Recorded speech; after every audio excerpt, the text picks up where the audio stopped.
Cavaleiro das Trevas é, dependendo do humor, do meu humor, o melhor filme de super-herói, ou um melhor filme com super-herói já feito. Então a gente cresce, às vezes, achando que, cara, sei lá, super-herói é coisa boba. Minha mãe acha isso até hoje. Eu falo, mãe, eu sou pesquisa de história em quadrinhos. Minha mãe fala, quando você vai crescer? Eu comprei o Goku ontem, o Você tá com Freeza quase hoje. 40 anos, já tá na hora de parar com isso. Ele olha pra aquele negócio que ele criou pra invadir o celular das pessoas e ver tudo que tem em volta delas e ele fala, que lindo. Eu posso usar isso pra pegar o Coringa. E aí vem o Morgan Freeman do lado e fala, Sr. Wayne, você também pode usar isso pra destruir a democracia, que é o que você tá fazendo. A humanidade passa o tempo inteiro buscando por um Messias. Que Messias que você espera? Essa é uma questão que eu me pergunto dentro desse contexto todo.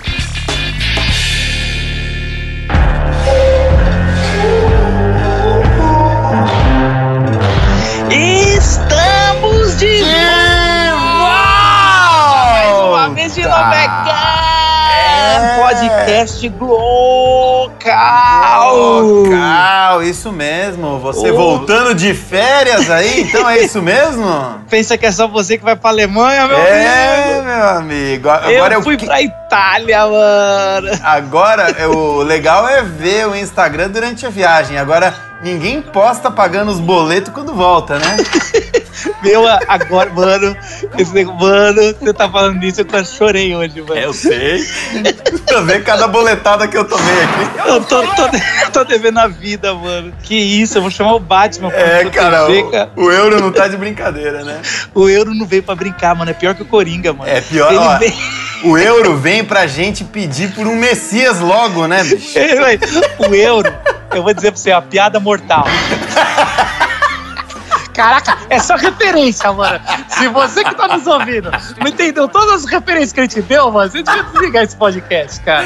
Isso aqui foi só coisa de gênio. É, tem coisas que nem o dinheiro do Batman pode comprar, né? É, Santa Inquisição, Batman. Mas você, Renato... Macacos me mordam! Você sabe que tem dois públicos. Um público que pede pra gente fazer o podcast só nosso, né? É, Seria, e um público que detesta. O podcast introdução, que acabaria logo depois. E tem um público que não aguenta a gente, né? Que foi o público que pediu resumo pra poder... Que tava desistindo na nossa fala. Então, a gente já deu resumo, você já viu que o podcast vai ser bom. Isso. Mas aí a gente tem agora a nossa introdução tranquila, pra fazer propaganda, pra falar do podcast. Ao som, eu vou até falar o som do que tá tocando agora na edição. Ao Que tá som incrível.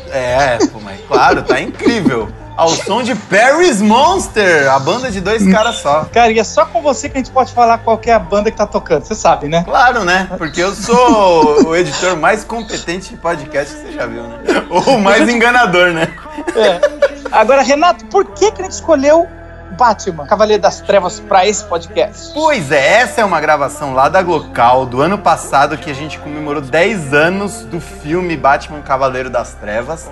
E Mas não tá esse ano... desatualizado, então? Não tá desatualizado? Desatualizado? A gente desatualizado? Mas Jamais. jamais. Esse ano o personagem Batman completa 80 anos. Mas é 80 anos, 80 cara. anos de Batman, macacos me mordam. Meu Deus, é muito bom, cara. Muito bom. Eu digo mais, mano. O Cavaleiro das Trevas foi o Batman que marcou essa geração, cara. Só não marcou mais do que aquela redublagem do Batman, Para Feira com da isso. Fruta. Para com isso que você vai escandalizar nosso público, Renato.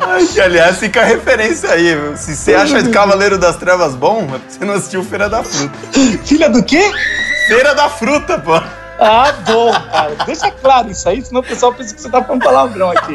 Agora deixa eu falar um negócio. Diga. Cara, mas me fala um negócio, uma crítica aqui. Cavaleiro das Trevas, ele é bom pelo Batman ou pelo vilão Coringa? Cara, eu vou te falar uma coisa. A galera aqui nessa local que a gente gravou fala mais do Coringa do que do Batman, bicho. Cara, eu tô achando que o Coringa roubou a cena. E aí vem um outro ataque de oportunidade. Joguei os dados aqui. Um ataque de oportunidade que vai ter o lançamento do Coringa, cara. Mas cara, lógico. A gente não perde tempo, hein, mano? Não, aliás, eu tô ansiosíssimo pra assistir esse filme aí, hein? Ah, não se preocupa não, a DC vai conseguir estragar tudo. Não se preocupa, cara. Há alguma coisa que a DC não jogue no lixo? Não existe. Cara, eu acho que é a cartada final, viu? Se não der certo com o Coringa agora, meu amigo, pode fechar a porta, né? Eu li que os críticos aplaudiram de pé, mas, Só cara, acredito vendo. Nem eu só acredito revendo. vendo. Agora, quem fala no nosso podcast aqui? Pois é uma dupla de nerds, assim, de primeira linha, né? E não tem vida pessoal, só faz isso da vida. Nós temos o Silas Chosen, que ele trabalha com audiovisual, é diretor, roteirista. E a reflexão do nosso amigo Edu Molina é uma referência pra mim, porque é aquele cara que você pode falar, o cara é professor, historiador e tem mestrado em Batman. E, aliás, você sabe minha crítica, né? Ele frequenta a minha igreja, ele não tatuou Jesus e tatuou já o Batman umas 2 vezes. Por aí você vê quem que é o Messias dele, né? E eu quero deixar uma propaganda aqui, Renato. Manda ver. O Edu Molina, ele escreveu um livro no primeiro semestre chamado Eu Vilão, sendo que são 3 vilões e um deles é o Coringa. Então são lições pessoais. Se você gostar desse podcast, você vai adorar o livro dele. E fica a dica aqui, lampejoslivreteria.com.br, lampejoslivreteria.com.br. Você entra lá e você compra o seu livro essa semana e dentro de uma semana você pode estar lendo o livro do Edu Molina, que foi uma série da Glocal que a gente fez em livro. Olha só, tem propaganda, tem introdução, tem tudo mais. Vamos ouvir agora o podcast? Solta a vinheta, rapaz. Valeu! Está no ar. Cultura. Espiritualidade. Impacto social. Glocal Podcast.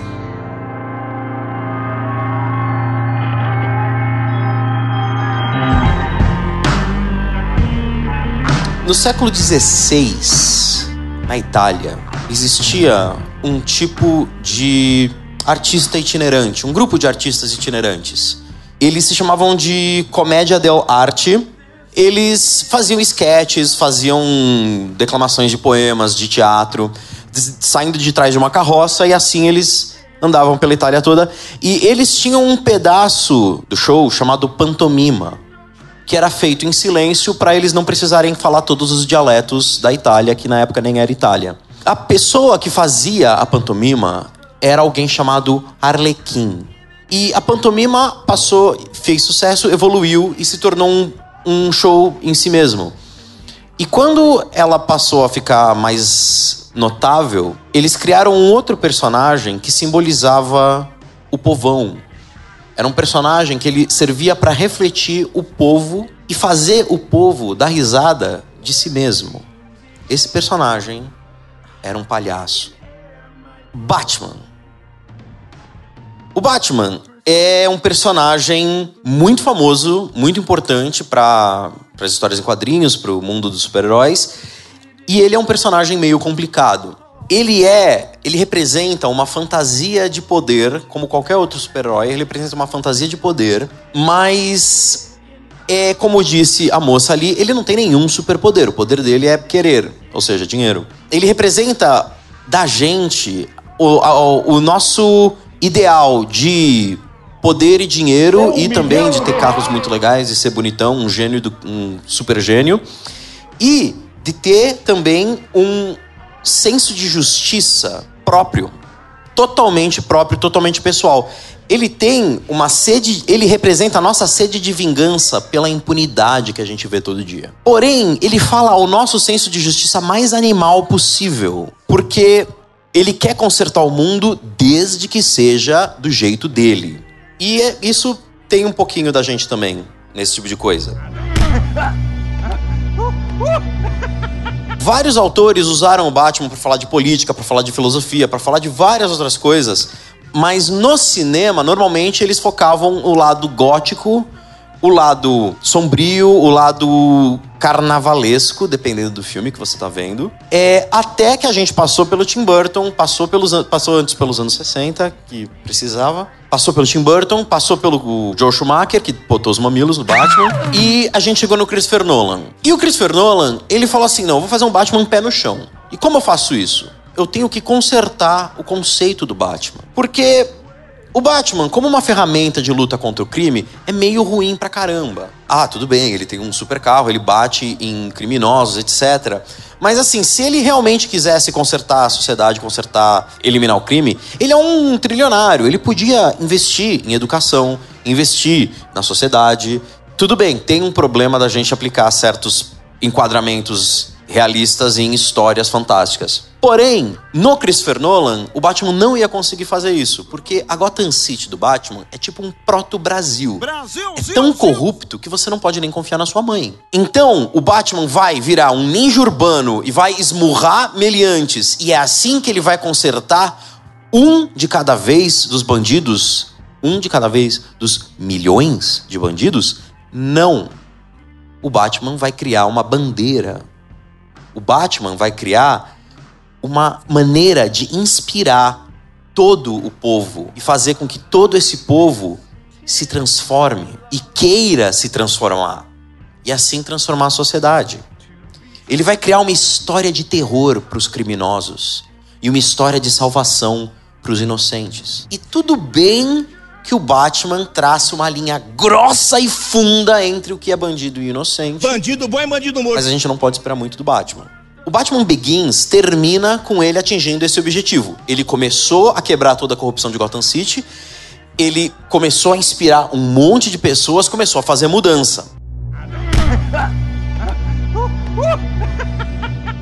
Pra mim, pro Silas, o Cavaleiro das Trevas é, dependendo do humor, do meu humor, o melhor filme de super-herói, ou um melhor filme com super-herói já feito. E ele normalmente troca de lugar com o Homem-Aranha 2 do Sam Raimi. O Cavaleiro das Trevas criou o legado do Dark and Gritty, que é um termo em inglês para escuro, sombrio, doloroso. Se vocês viram o Lego Batman, vocês entendem que como eles tiram sarro de si próprios, ainda bem.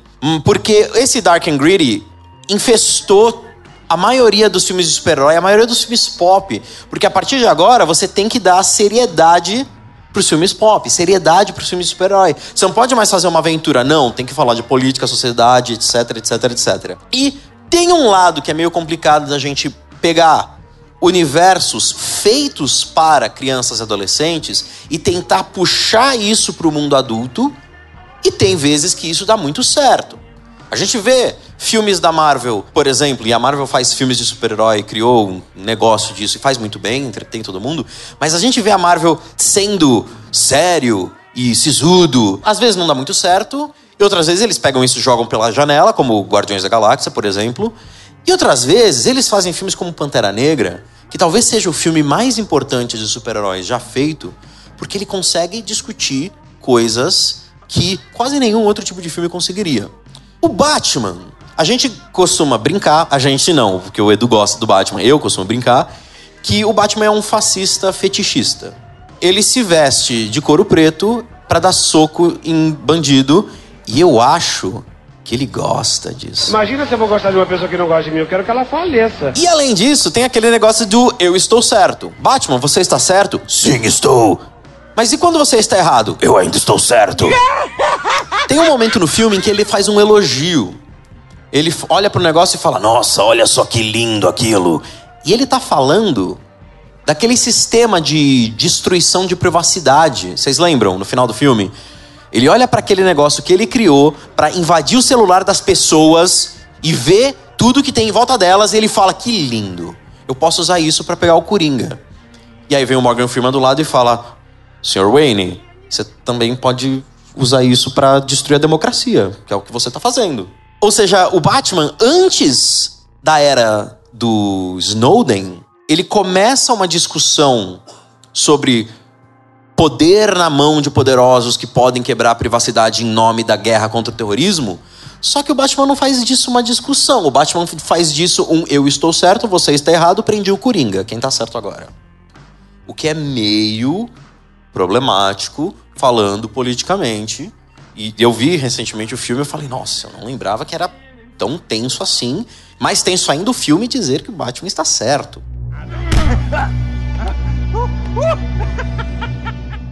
O Batman inspira as pessoas. E logo no começo a gente vê os resultados disso. A gente vê um bando de pessoas tentando atirar em bandido no meio da rua, vestidos de morcego.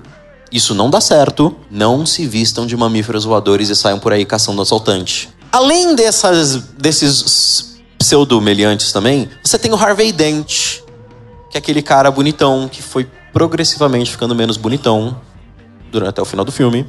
Pro Harvey Dent, o Batman é um modelo de cidadão. Ele é um cara que podia fazer e fez. E fez o quê? Fez o que era melhor pra todo mundo. E eu, Harvey Dent, vou fazer a mesma coisa, só que por dentro do sistema. Então, o Harvey Dent começa a tramitar por dentro do sistema como realizar aquilo que o Batman faz por fora. E o Batman tem o mesmo pensamento. Pô, esse cara, ele pode ir aonde o Batman não consegue. Eu gosto do Harvey Dent, eu acredito no Harvey Dent. O problema é o outro lado. Os bandidos, como eles não conseguem viver num mundo infestado por justiça, eles abrem a caixa de Pandora. Aparece uma força da natureza em forma de caos. O objetivo do Coringa é meio difícil de definir. Porque quando ele consegue poder, ele mata todo mundo em volta. Quando ele consegue de dinheiro, ele faz churrasco de dinheiro. E de chinês, que tinha um chinês em cima do dinheiro. Ele quer mostrar que todo mundo pode ser que nem ele. Toda a sociedade é formada por um bando de animais moralmente imundos, só esperando um dia ruim e uma decisão ruim.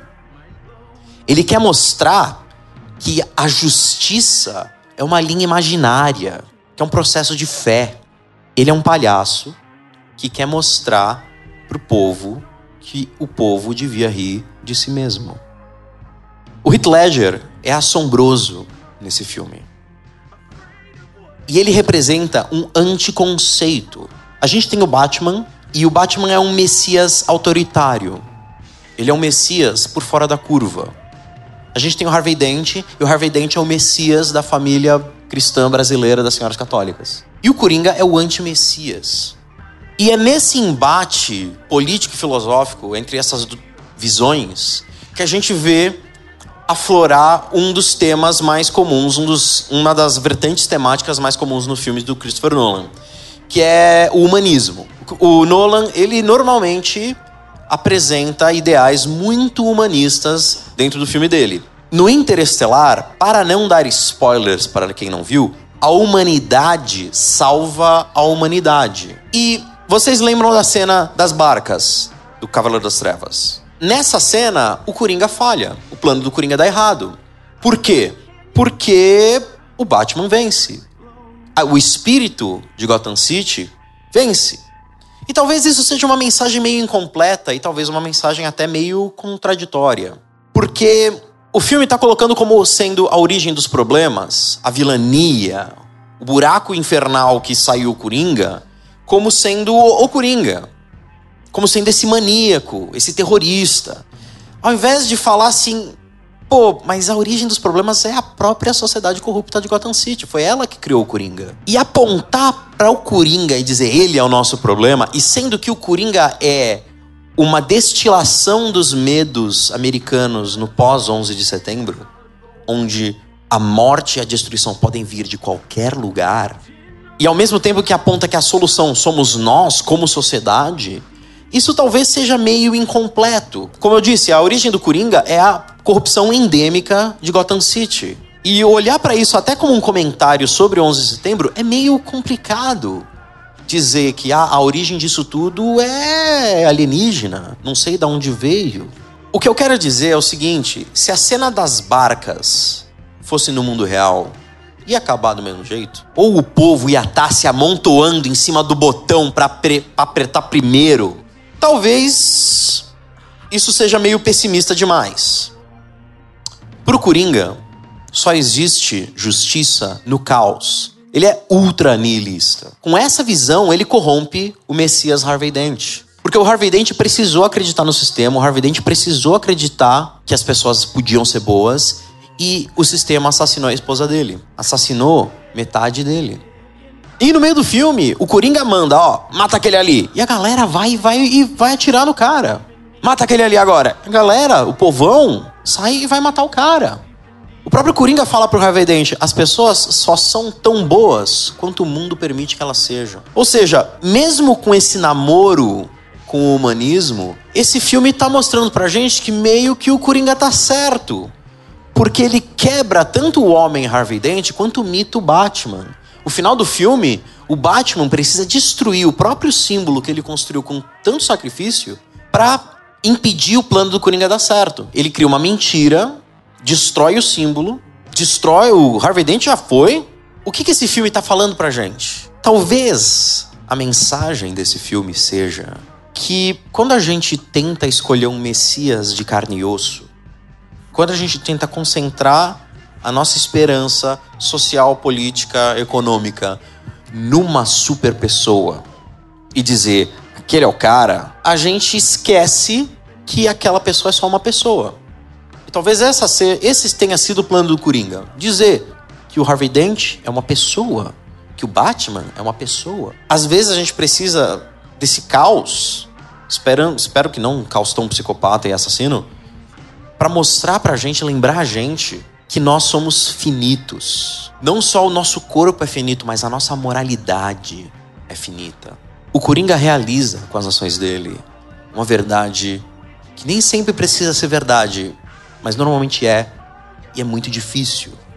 Ou você morre um herói, ou você vive tempo suficiente para se tornar um vilão.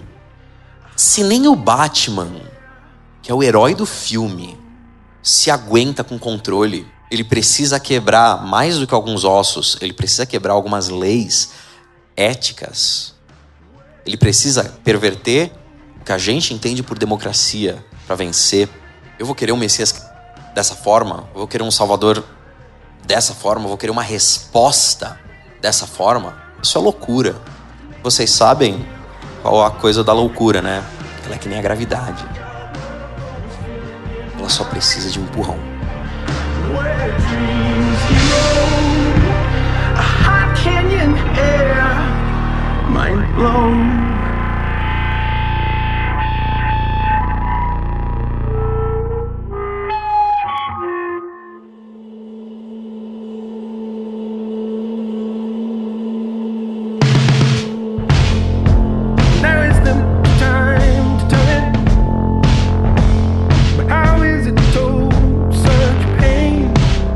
E é legal a gente pensar em tudo isso que o Silas falou da questão do Batman, do filme do Batman. Né? Eu acho que, de fato, é o melhor filme de super-herói que já fizeram.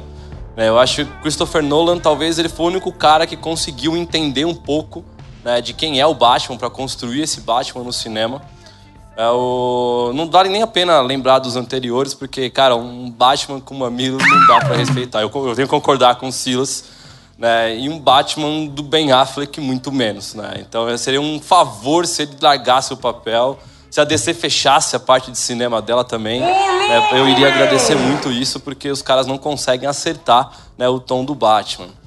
E quando a gente pensa na questão, né, do Cavaleiro das Trevas, eu trabalho, né, com pesquisa em história em quadrinhos, e na semana passada a gente teve um congresso internacional de quadrinhos ali na USP, e foi muito legal porque eu pude apresentar um trabalho ali, né, discutindo a HQ do Cavaleiro das Trevas, e na mesma sala que eu estava, né, foram mais 4 pessoas discutindo a HQ, cada uma com uma visão diferente, e foi muito legal porque a gente consegue, né, olhar e entender, né, não só a HQ, mas o cinema, quando ele é bem feito, você consegue entender que o herói, né, ou a história que você está lendo, ele é produto do seu tempo. Ele discute um contexto social, político, econômico, e ele reflete exatamente aquilo do que você está vivendo no mundo. Quando a gente olha para o Cavaleiro das Trevas na história em quadrinhos, você vai ver toda uma discussão da era Reagan ali, uma discussão político-ideológica. Quando você olha para o que o Nolan faz no cinema, você consegue perceber essa questão do pós-11 de setembro, você consegue ter a questão da discussão, né, política do vale tudo para pegar o criminoso, vale tudo para pegar o terrorista. Ali você sabe mais ou menos quem é o terrorista, mas a real, quando você investiga e você entra nos celulares, você está dizendo que qualquer um pode ser o terrorista, isso é válido, não é? Então você começa a trazer uma discussão completamente diferente para essa proposta. Então a gente cresce às vezes achando que, cara, sei lá, super-herói é coisa boba, minha mãe acha isso até hoje. Eu falo, mãe, eu sou pesquisa e história em quadrinhos. Minha mãe fala, quando você vai crescer? Eu comprei o Goku ontem, o Você Freeza está com quase hoje. 40 anos, já está na hora de parar com isso. Então, você tem essa visão e quando você olha para um filme como esse, né, a discussão que ele propõe cara, ela vai muito além de um simples filme de heróis com super-heróis. Ela atravessa a barreira e te faz pensar. É coisa que normalmente os filmes de herói às vezes não era muito comum fazerem isso, mas aí você começa a ficar mal acostumado com essa perspectiva e quando você assiste um filme você espera algo parecido com isso. Dentro dessa proposta que o filme traz, a gente tem todo um conceito, e o Silas falou muito legal quando ele pega a ideia messiânica do filme. E eu estou aqui justamente para fazer essa ponte, né? Ou fazer essa aterrissagem na questão do evangelho e tentar enxergar, cara, o que esse filme, o que o Cavaleiro das Trevas tem a ver com o evangelho. Ele traz uma proposta bem interessante de Messias. E aí fica uma primeira pergunta que eu me faço. Cara, nós estamos o tempo inteiro procurando por Messias. Se vocês pararem para reparar, você passa o tempo inteiro acreditando que vai vir alguém que vai salvar a pátria, que vai salvar o seu contexto, que vai salvar a sua vida. E você deposita, cara, todas as suas fichas, né? Você dá ali um all-in, tipo, é agora que vai estar tudo certo, e nem sempre isso funciona. Você tem um Messias ideológico na figura do Batman, que cria todo um conceito por trás da sua figura, tirando inclusive a sua própria figura como o Salvador ou Redentor. Ele quer inspirar as pessoas a isso. Você tem um Messias sociopolítico na figura do Harvey Dent, que vai tentar fazer com que a sociedade consiga, através da justiça ali, se redimir. E você tem o Coringa, que pode ser um anti-Messias ou pode ser o Messias do caos. E o Coringa adora essa questão do caos. É legal porque o Coringa não tá nem aí pra galera que contrata ele no filme, ele não tá nem aí pra sociedade, não tá nem aí pro dinheiro, ele não tá nem aí pra nada, ele só quer simplesmente promover o caos. Quando você olha pro Coringa em qualquer história, a perspectiva dele é essa: eu quero fazer o circo pegar fogo. De preferência eu botar fogo no negócio. E aí eu fico de fora assistindo, né, e curtindo todo o negócio estourando, a galera se matando, e eu vou ficar aqui dando risada daquilo que está acontecendo. É a teoria do caos, é a teoria do dia mal. Basta um dia para tudo ir por água abaixo. Então eu tenho 3 Messias sendo discutidos no filme. E aí eu fico pensando, cara, nessa ideia do Messias. Você já parou para pensar que tipo de Messias você seria? Silas falou, putz, eu não quero ser o Messias. Cara, eu muito menos. O meu conceito messiânico, cara, tipo, não ia dar certo. O meu conceito de justiça é totalmente deturpado, errado, zoado, então não ia funcionar. Você pergunta, cara, você já se imaginou o Messias? Ou se você pudesse construir a imagem de um Messias, como seria esse Messias para você? Porque a gente procura sempre por um Messias. E normalmente, quando você procura por um Messias, ou quando eu procuro por um Messias, eu procuro um cara que resolva os meus problemas. E não os problemas da sociedade. Porque os meus problemas são mais importantes que o da sociedade. O meu problema é mais importante do que o do outro. E aí não interessa qual é o problema. O que interessa é esse Messias resolver o meu problema, a minha vida, a minha situação. E aí você vai olhar, beleza, mas vai chegar um momento, cara, que esse Messias não vai dar conta e ele pode furar com o negócio. Então, para o cara resolver meu problema, ele não resolve o meu, resolve o do cara. Se eu criei esse Messias, então, cara, tiro fora, jogo ele fora, pego outro e vou fazer outro e vou partir para cima de outro jeito. A humanidade passa o tempo inteiro buscando por um Messias. Que Messias que você espera? Essa é uma questão que eu me pergunto dentro desse contexto todo. Sabe o que é mais engraçado nisso tudo? Se nós criamos Messias, e se Jesus for mais uma criação humana? Vocês já pararam para pensar nisso? E se o Messias que todo mundo fala, o Messias dos evangelhos na Bíblia, e se esse Messias for mais uma invenção humana? Olha para o Messias que a Bíblia apresenta. Mas se eu for olhar humanamente para esse Messias, eu não quero aquele Messias, na boa. Cara, é um Messias fraco. Todo mundo esperava um Messias guerreiro, um Messias libertador. O judeu esperava esse cara que viesse ali, e conduzisse um exército que arrebentasse com o Império Romano.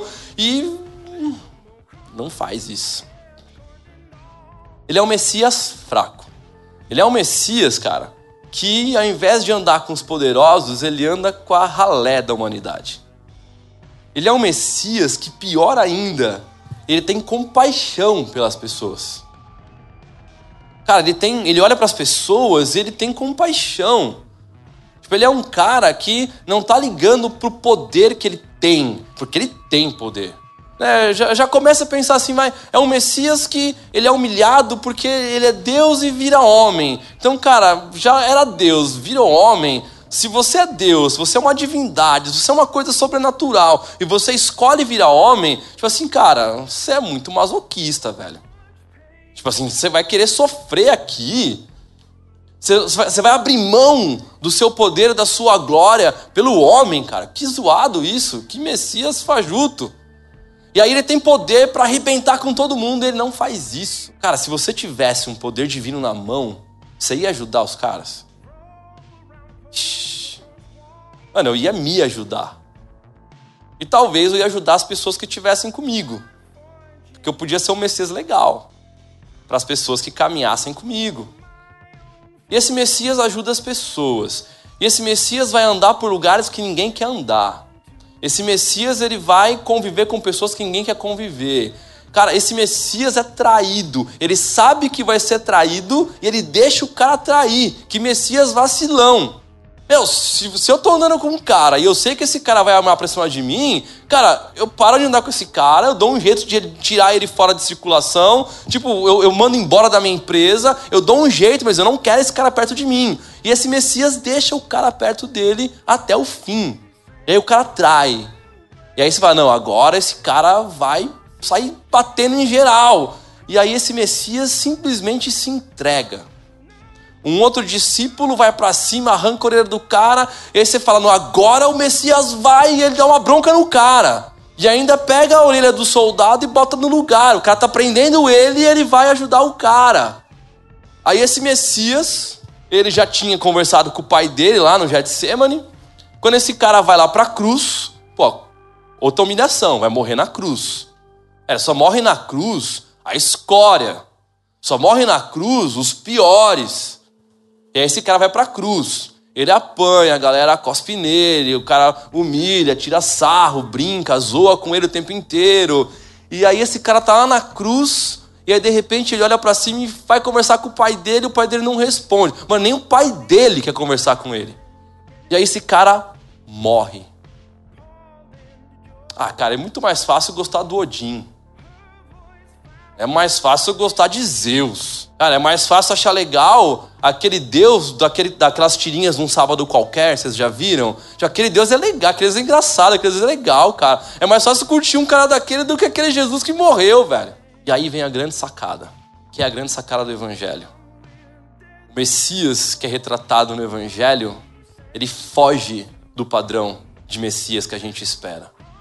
A grande virada do Evangelho, cara, é que quando esse Jesus fraco, que é humilhado, que apanha, que sofre, que morre, quando esse cara que não busca a sua própria glória, quando ele morre ali, é ali que está o segredo do sucesso dele. Porque tinha todo um plano perfeito no começo das coisas. Tinha um plano de um Deus que cria um mundo, e ele tem um mundo criado com uma ideologia perfeita. Tipo o Batman, tinha uma ideologia perfeita. O plano do Batman era perfeito para Gotham. Deus tinha um plano perfeito. Não para Gotham, para a humanidade. E aí o Batman fracassa no filme.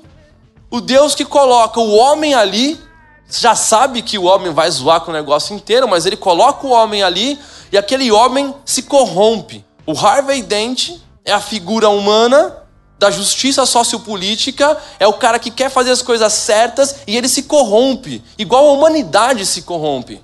E é legal porque ali, quando você vê a historinha da Bíblia do Adão e Eva, quando tá todo o negócio errado, ao invés de Deus chegar e falar, zerei, começa de novo, Deus olha para os caras e fala, vocês vacilaram, mas eu vou dar um jeito de redimir vocês. Se eu fosse o Messias, eu acabava com o negócio ali.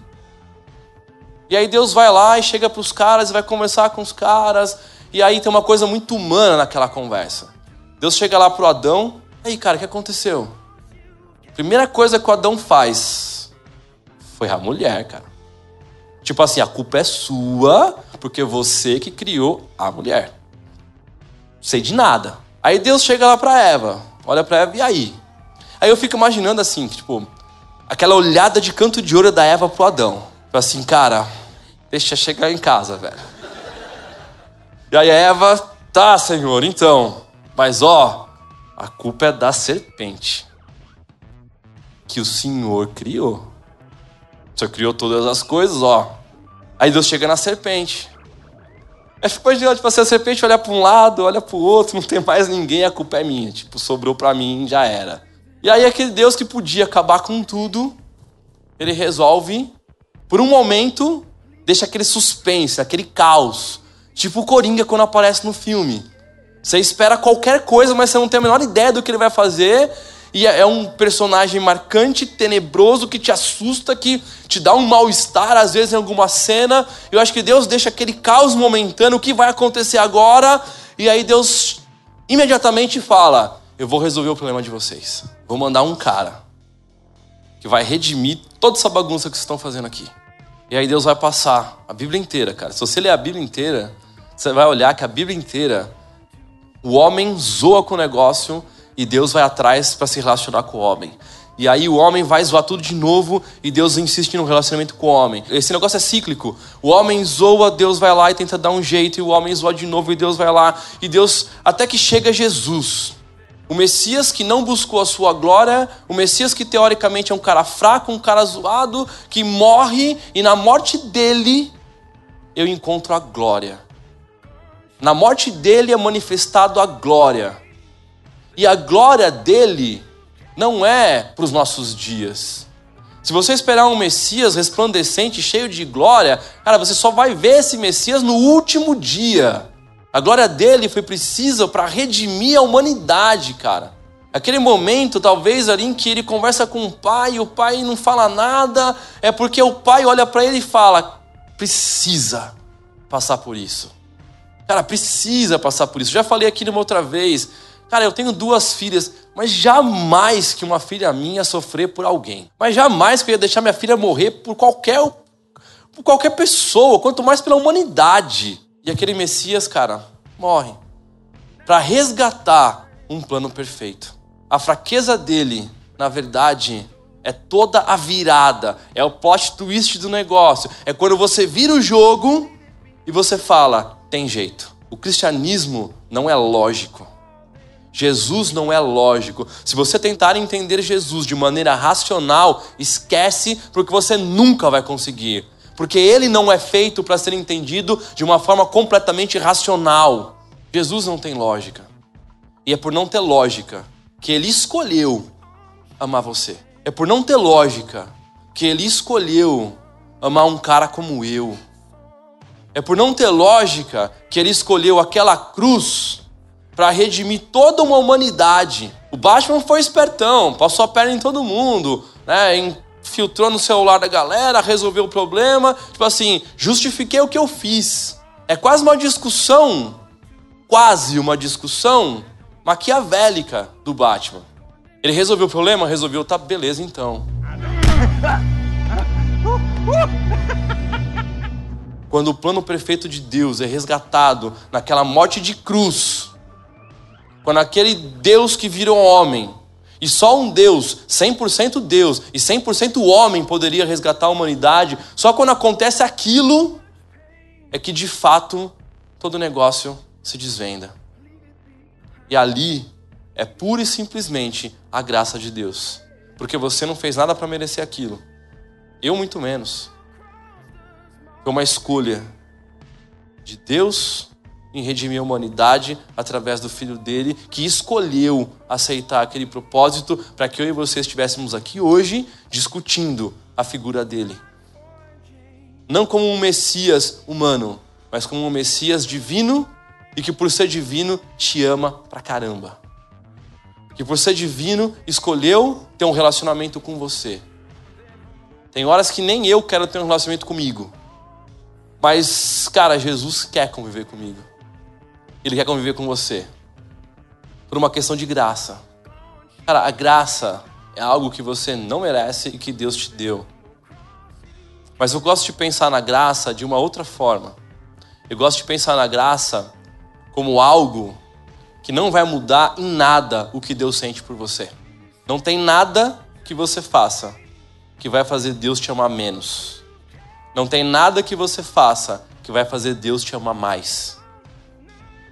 Porque o amor que Deus tem por você é o amor que cabe em um Deus infinito.